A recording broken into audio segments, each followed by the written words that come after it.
Ria had always dreamed of becoming a writer.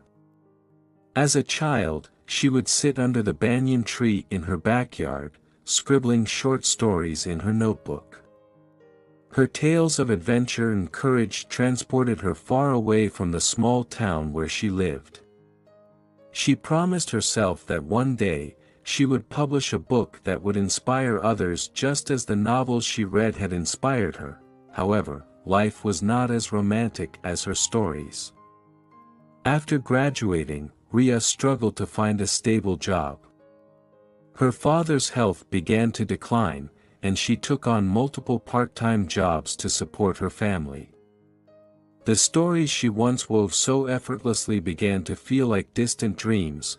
Every night, Ria would sit at her small wooden desk, staring at the blank pages of her journal. She would write a few lines, only to erase them, doubting her abilities.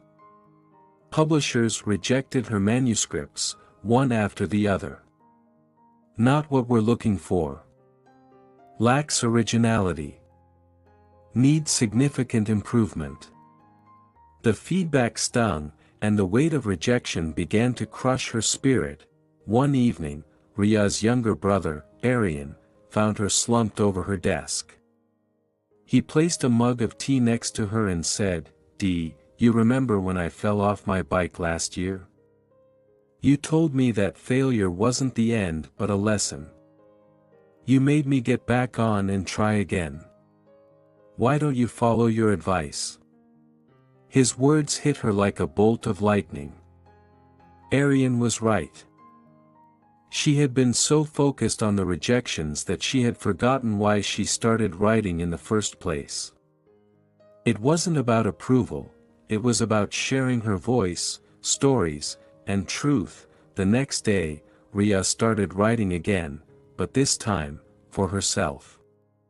She poured her emotions into her work, embracing her struggles and triumphs. She joined a local writing group and met others who shared her passion and struggles.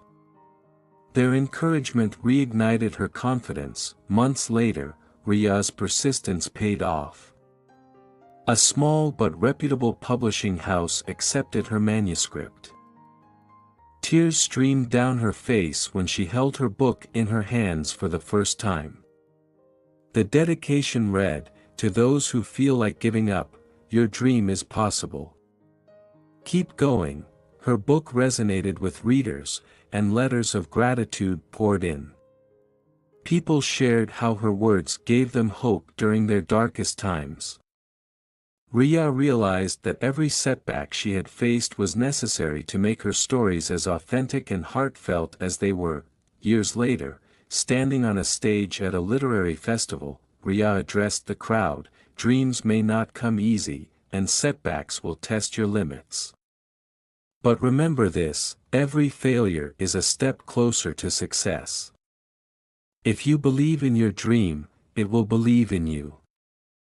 The applause was thunderous, but what mattered most to Ria was the glimmer of hope she saw in the eyes of her audience. Moral of the story: setbacks are not the end of the road, they are part of the journey. Embrace them, learn from them, and keep moving forward. With perseverance, self-belief, and a willingness to grow, even the most distant dreams can become a reality.